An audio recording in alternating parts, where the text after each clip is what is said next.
This meeting is being recorded. Good evening, ma'am. Good evening. Yes, please. Passive aggressive parent. Smiling at your child while actually feeling angry inside. Controlling of others through psychological manipulation or by withholding love or using blame, criticism, humiliation, or rejection.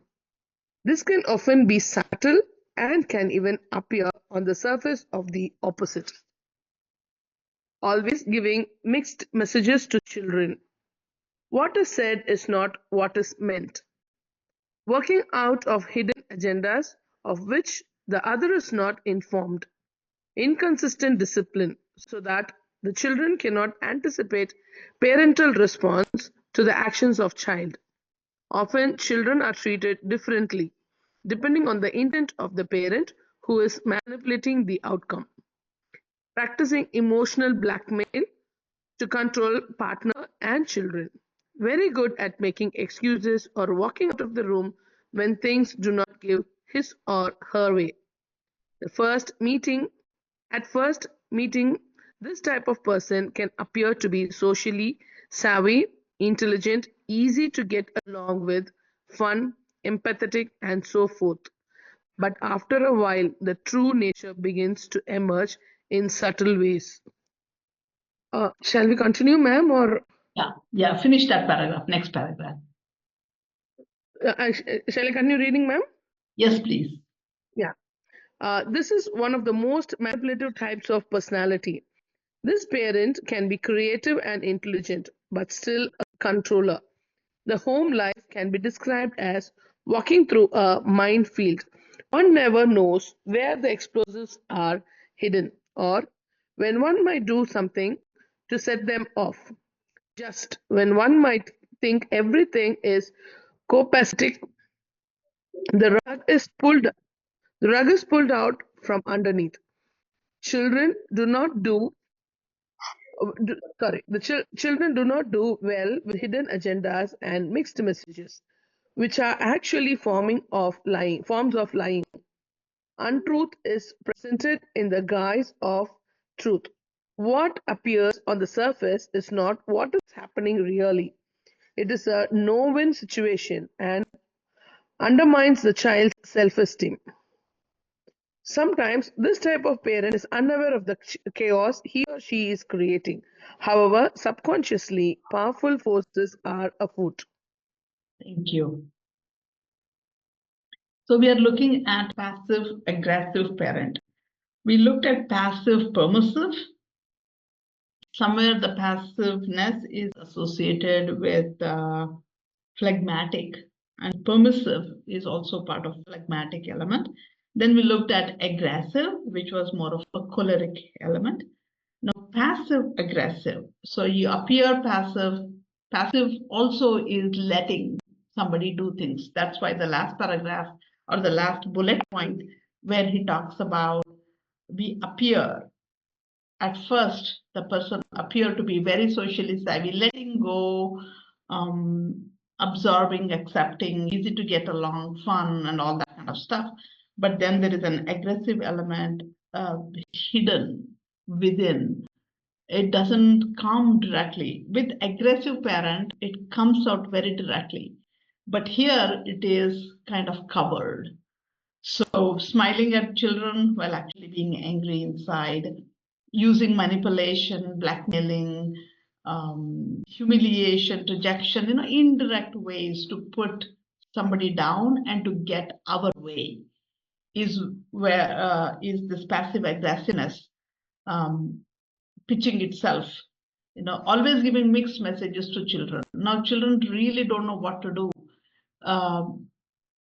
They can't trust adults in such situations. What is said is not what is meant. There is no integrity. I do not walk my talk. And because of this, children kind of keep questioning us again and again. Are we going to the movie this weekend? I say yes, but I may not mean yes. So they'll ask me again, are we going to the movie? Are we going to the movie? Then at some point, I get super angry on them.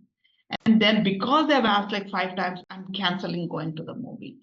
So we think children are nagging us or irritating us, but we should also look at our own selves in this kind of format. It's always very helpful for us to question ourselves as to what is happening because of me. You know, he also says somewhere, I am not obvious about this. And the last but one bullet, very good at making excuses or walking out of the room, and especially when things do not go our way. So escapism, manipulating is the way these adults operate. And now children under such care are always going to be apprehensive, waiting for the right opportunity, still not trusting. Same thing with spouses or other people around.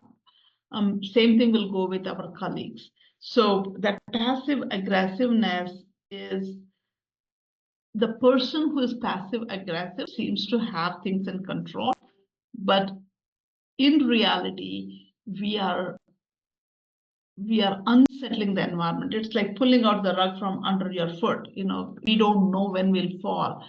We don't know which blast is going to happen when. So it's very uncertain environment that is created from the flip side of the temperaments that we have. Now, for cholericness, certainty, aggressiveness is opposite. I mean, one of the opposite sides of a choleric temperament.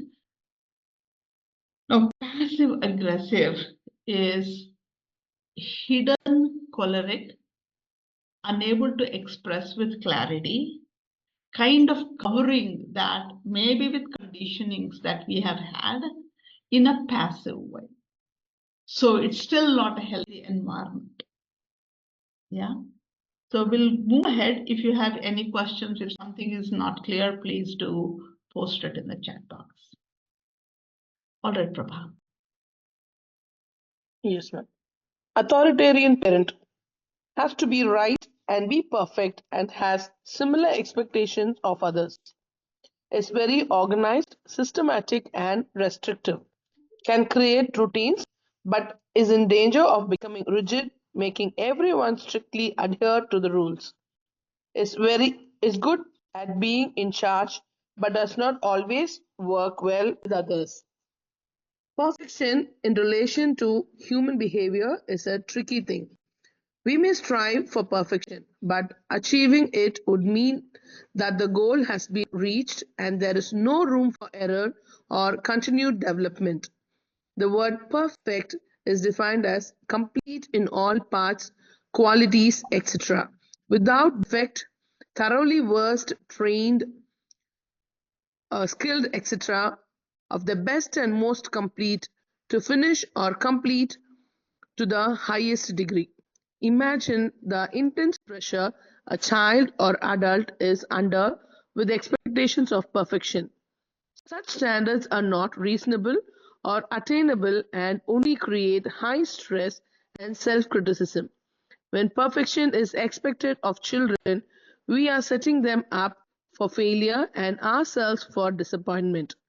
The incidence of high stress levels in children in our schools is increasing. Children who have expectations of perfection place unrealistic demands on themselves. Tense in their chairs, they sit on constant high alert. Everything they do have immediately judged critically, and often the paper is crumpled up and thrown out. Perfection is simply putting a limit on your future.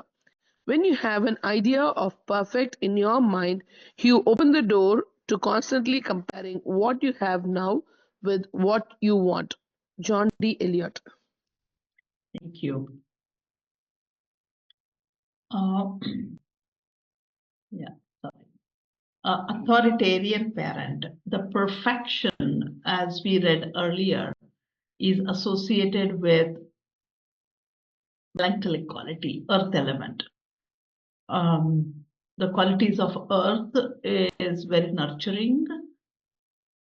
Structure exists because of the rigidity or solidity. At the same time, when it is too rigid, it tends to be brittle or it may crumple quickly. So similar qualities exist with a parent who has melancholic quality, kind of off balance. So he has to be right, very principled. They have to follow by the rule. It cannot deviate. And life is hardly like that. Yes, by and large, we follow rules. But then there are times where we have to balance out rules versus the scenario that we have on hand. So it's not only that I am principled, I also have the same expectations of others. So that is where the stress builds up. They are very organized, very systematic, very restrictive, very goal-oriented, focused. They can take on a long project, persevere through it. And they will leave no stone unturned if they have to get to that goal. They have the tenacity, but if they set their eye on one thing and they won't look here and there, it's like they miss out on opportunities at times. Same thing you have in choleric element also. They are also very ambitious and focused, but they are also looking for opportunities. They are willing to deviate a little bit if there is a better opportunity on hand. With melancholics, they are principled. They take up one thing, they stick to it. They're super loyal people. They have routines, but they could become rigid. It's like you have to leave home at 7. 7 is 7. 6:59 is not allowed. 7:01 is not allowed. So living with such people becomes a kind of hard, especially if I have another temperament, which like phlegmatic, water element. They are easy, happy-go-lucky. It's okay if I miss the bus, I'll catch the next one, But you can see the tension building up when two different temperaments, dominant temperaments, stay together.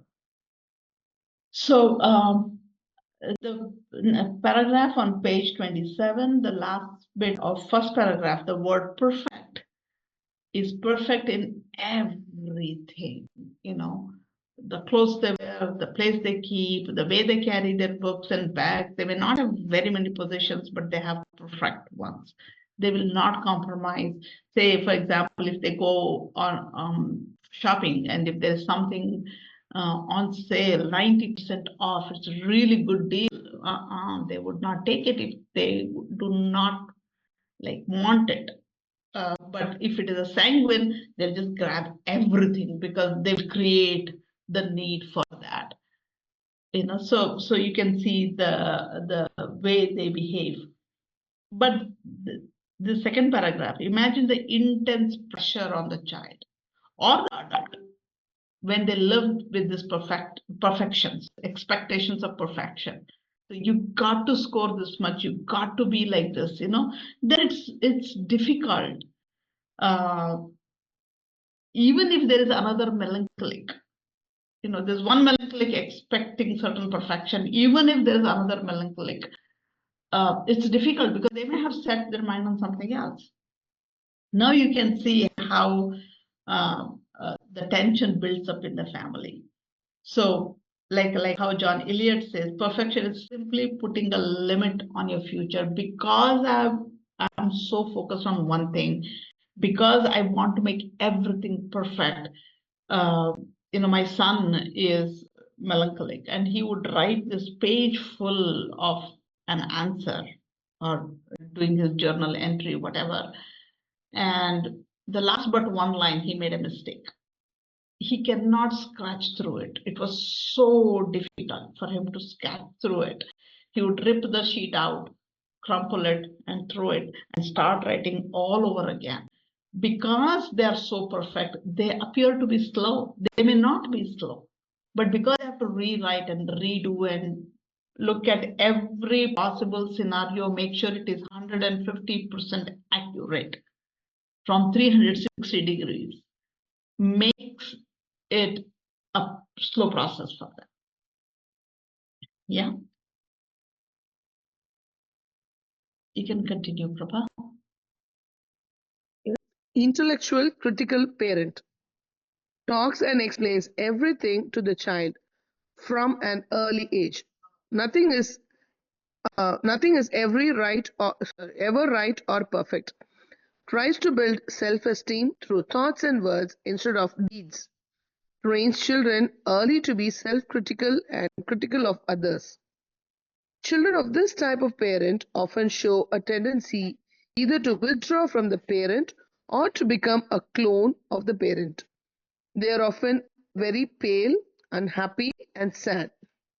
They can be self-critical in the extreme, commenting on every little thing they or others do. They are brought out of their imaginative world of play into an analytical view of themselves and events around them. This robs them of their childhood and makes them into miniature adults. Socializing with peers becomes quite difficult because other children do not understand why the critical child is so nasty. There are many ways to explain things to children through imaginative pictures and not in intellectual details. An imaginative, sweet, first grade boy consistently says, "Oh, you mean," and then says the opposite of what the teacher or parent has just said or asked him to do. He is anxious and self vocalizes to help him focus. His parents are separated, and the child is expected to keep many secrets in the mother's side. Don't tell your teacher, don't tell your father. On the father's side, this boy is getting filled with intellectual information about every subject that arises.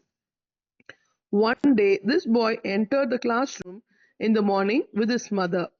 He said to his teacher, "Guess what the tooth fairy left for me?" The teacher asked him to tell her what the fairy had left. At that moment, the mother reached around her son and covered his mouth so that he would not tell. This poor boy does not know if he is coming or going, what is right and what is wrong. Yeah. Intellectual critical parent. Intelligent, but critical as well. It's self-explanatory. From an early age, talks and explains. We know that the ability for child to understand, grasp, comprehend, intellectualize words isn't developed in the young child. They just imitate the behavior of significant adults around them. So when the thoughts and words are put, it's like early awakening of the child. They really don't know what to do with it. And the parent is also critical. Nothing is right or perfect. So there's always scope for improvement. There is never an appreciation. There's never a good job for anything. Everything has to be judged. And of course, things are like that, especially with children. I mean, even with adults, nothing can ever be done perfectly right. There is always scope for improvement. However, when this is told to a child constantly, repeatedly, somewhere the child loses trust on himself. He becomes self-critical. I am not good enough is something that the child will begin to carry.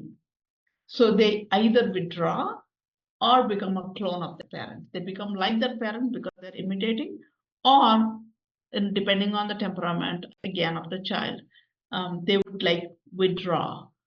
They are not really participating, very pale, unhappy, sad, wondering if anytime ever if they will do anything right. And because of that, if they become clone of their parents, they begin criticizing their friends as well when they go out and play. So you see any child, doing such, criticizing their friends, or the way someone builds a tower, or someone holds their bag, young age, early age, you can understand where it could be coming from, what could the child have gone through. Most of the cases, in some, it's also, some of the karma component that we have inherited, but most of the times this does have an impact. The child does not know what to do. So they appear to be stuck. They appear to be confused. And many a times, even if they know something, they're hesitant to tell. In this example, in the case study that he has shared, where it's a simple thing, what tooth fairy left, but for whatever reason, the mother does not want him to tell it to the teacher. So, and most of the time, the child has heard all children in that age sharing it with teacher, but now he doesn't know. He doesn't know why the mother shut his mouth, and they grow up with that kind of a fear, whether to speak or not to speak. Yeah. So we can go with a couple more, Prabha. We do have some time. Yes, ma'am. Parenting styles. Authoritarian parent values obedience and respect, commands the child to do or to not do, sets clear rules, unbending, does not compromise or negotiate, is always right, mets out strict punishment for behavior. Child learns by imitating expert and following strict directions. Yeah. Please go through these points and see if there is any of these in us. We may not have all of these. There could be a lot more. Typically, we understand something isn't working when you don't see that spark in the child's eye. The child does not come to you. The child is hesitant. I mean, it could be the child also because of their temperament. But by and large, most of the times, if the child is hesitant, and you see yourself commanding, and the child, because they have to survive in this commanding environment, they may develop this habit of not listening to you. They may just cut us out. So you may have to remind them 3-4 times, wake them up, shake them up, So check out when things changed, or has it been like that right from beginning? Or the situations around the behavior change of the child. Am I unbending? Am I not ready to compromise or negotiate? Simple things, you have to wear the blue shirt today. You have to wear these shoes, especially when you're going for parties, events, weddings. We insist that children wear certain clothes, at least for a certain time. And what is that going to lead to? I have a relative. She is very much feminine, wants to dress up every possible way. And she has a daughter who does not like it at all. So when the baby was small, she was forcing her to wear all these fancy clothes. Typically, all these fancy clothes are not really comfortable. They are like synthetic, or they have this glitter on it, and they're itchy, not comfortable. And this girl just hated it. hated it to such an extent. Now she is 15. She doesn't wear anything but black. It's a black pant and a black t-shirt, and there have to be cuts on it. I mean, she does a lot of artwork, so she will have paints over her pants and shirts and whatnot.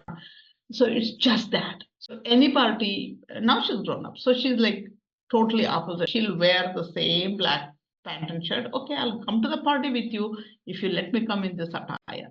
Now, mother does not want her daughter to be looking like that. So the daughter never goes to any parties with the parents.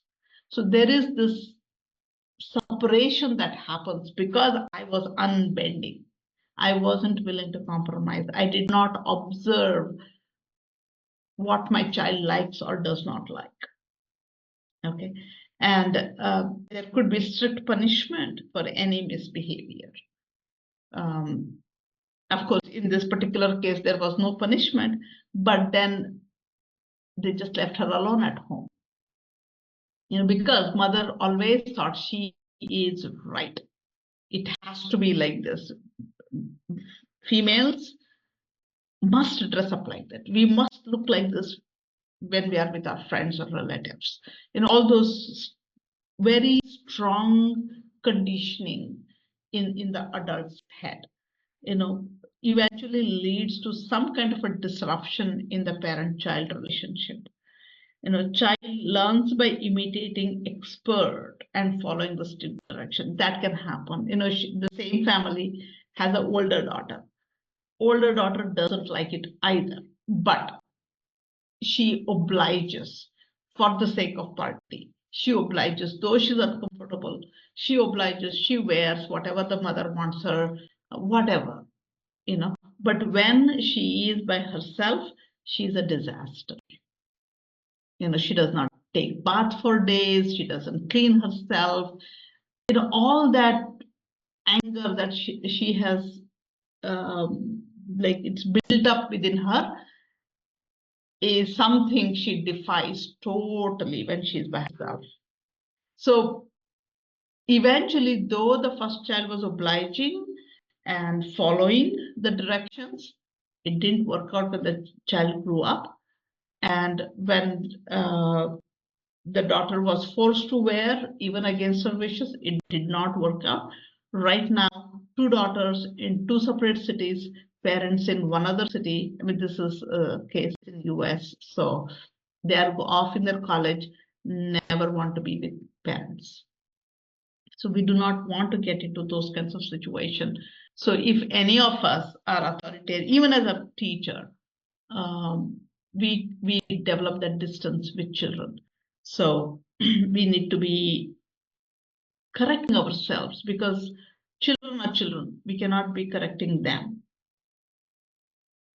But we definitely have to look for the kind of person I am and try to see what is driving me. In this particular case, again, the mother is so strong about it because somewhere she was indoctrinated with that thing. If you are a girl, you got to look good, you got to dress up, otherwise the society will reject you.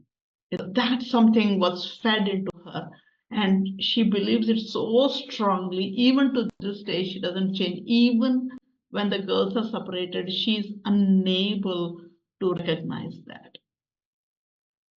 And the husband is also a happy-go-lucky person, but whatever he knows he has tried hasn't worked at all. So he has managed to survive, but things happen. So I think at least when we know or we understand that such things play a role in building or breaking relationships, we should wake up and try to do the best we can. Thank you. We'll stop here for today. Thank you, Prabha. Any questions? Thank you, Prabha.